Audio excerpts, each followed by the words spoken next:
Oke, teman-teman, ini adalah kesimpulan dari KPR atau pencarian rumah saga. Ya, yang pertama adalah aku nggak akan memaksakan teman-teman untuk memiliki pandangan yang sama terhadap apa yang sudah aku utarakan kemarin ya, teman-teman.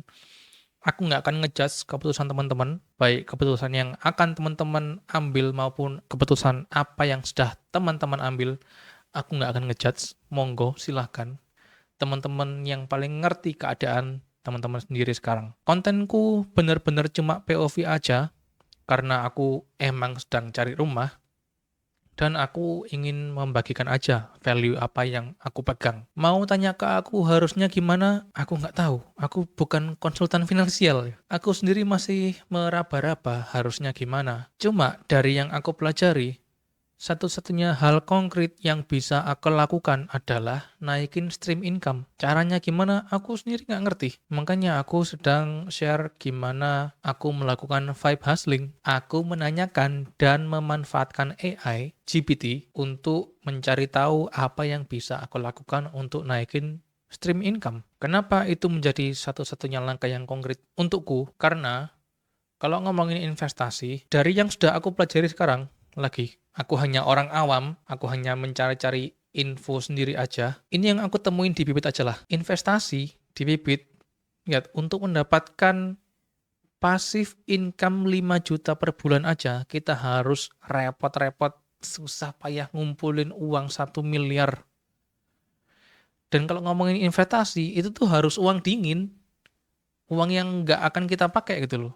Jadi, uang itu kita serahkan ke platform investasi, dalam hal ini Bibit, agar kita bisa farming uang 5 juta per bulan secara pasif, lepas tangan. Untuk orang seumuranku di usia 3 bulan ini, itu tuh belum menjadi opsi yang menarik. Itu akan menjadi menarik kalau emang aku sudah kaya raya banget, punya aset miliaran. Tuh, 1 miliar aja baru 5 juta per bulan loh. Bayangin ngumpulin uang dingin segede itu tuh gimana caranya? Ya balik lagi kan, harus naikin income stream. Itu soal pendapatan. Soal rumahnya sendiri, aku tidak akan menempuh KPR dari bank konvensional.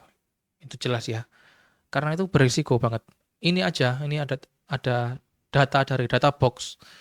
Ada banyak banget tunggakan KPR macet ya. Di Jakarta itu ada 4 triliun, Jawa Barat ada 3,7 triliun, Jawa Timur ada 2,1 triliun. Itu semua KPR macet, menunggak.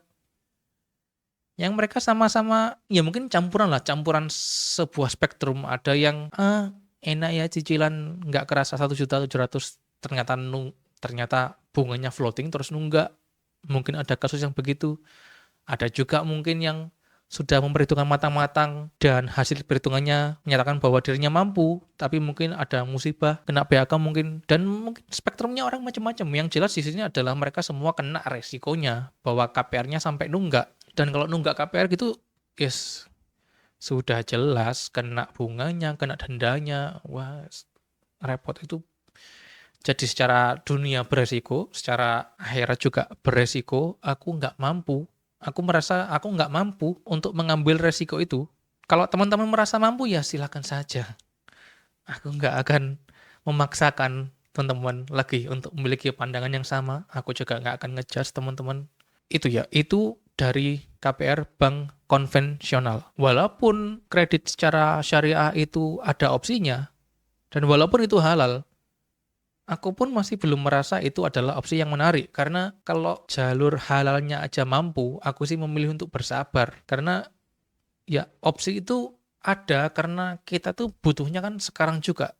Sekarang juga. Aku sih lebih milih untuk bersabar, karena ya dari contoh kemarin aja, kita ngincer rumah yang 400 juta, DP 50%. Final price-nya adalah 600 juta. Daripada kita kena margin 200 juta, walaupun itu halal, mending aku nabung aja. Gitu ya, teman-teman. Terima kasih untuk teman-teman yang sudah menyimak saga pencarian rumah dan KPR kemarin. Menarik sih, ini hal yang menarik untuk aku bagikan dan aku ambil pengalamannya dari reaksi teman-teman sekalian. Sekali lagi terima kasih. Semoga KPR atau pembelian rumah saga ini benar-benar bermanfaat. untuk teman-teman. Sampai jumpa di video berikutnya.